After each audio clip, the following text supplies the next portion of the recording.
So I think the most important thing to realize is during that 11 weeks, or during this 11 weeks when you're really trying to move it and lose it, I think it's very, very important that you try to connect to something other than the number on the scale. Because although that may be motivating you now, over time we know that that isn't going to continue to motivate you, because as Beth said, you're going to plateau, you're going to struggle. There are going to be times when, heaven forbid, you may put weight on. So I mean, the reality here is you've got to connect it back to who you really are. And we talked a little bit this morning about real self-esteem. So really try to think about how this can connect to who you really are and the way you want to interact with the world and the people around you.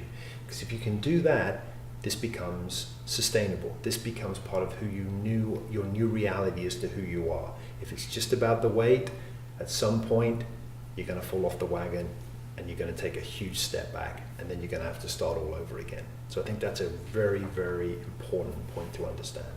Well, I remember you saying at some point, maybe even during the webinar, talking about how long it takes to actually have a change become more permanent, become a habit, become something that isn't so difficult to do. How long does it take? It really depends on what it really depends on what you're actually trying to change.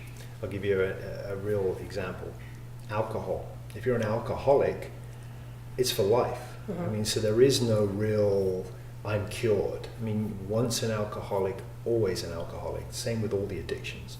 So I mean, in that case, you've really got to be working at it all the time. But in terms of, say, weight, you have a target weight, and when you hit that target weight, you could argue that I've done it. Now, it could take 6 months, it could take 12 months, but I'm always concerned about what happens next. So it's about, how do you sustain that over time? And the way you sustain it is you wrap it into who you now are, who your new identity is, or usually your old new identity. It used to be you, now it's you again. I think that's the critical part about it. Well, keeping it realistic, of course, because I will never be 19-year-old Rachel again. Not going to happen. But your spirit, yeah. Of course. And I think that's the thing. And one of the recommendations that I'll give people is that outside of whatever that goal was, whether it's to lose weight or it's to quit eating so much processed food or whatever the thing is, that to not be so focused on only that goal that you're not seeing the other changes around it, right? Because change is change, and change creates change. Right. So I think of it as more like, when you throw the pebble in the pond and the little waves go out, right? So those are the things I think people want to be focused on too. So are you observant that your energy is better? Are you observant, are you noticing that your kids actually want to play with you in the park?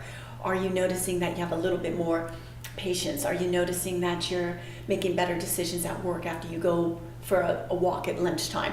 So to be observant of how much positive is happening, because those are the things that will help you kind of wrap your head around that identity, right? So I think those are really important things to know, that you've got to be aware of how the positive changes are creating change that you want in your life, right? Because at the end of the day, it really wasn't the scale weight that did that. It's the way you're beginning to interact differently with the world, and maybe losing weight was the instigator of it, but you've got to find the other things that keep the fire lit. Well, and that motivate you when you hit those plateaus. You have to have something to keep you going. Right.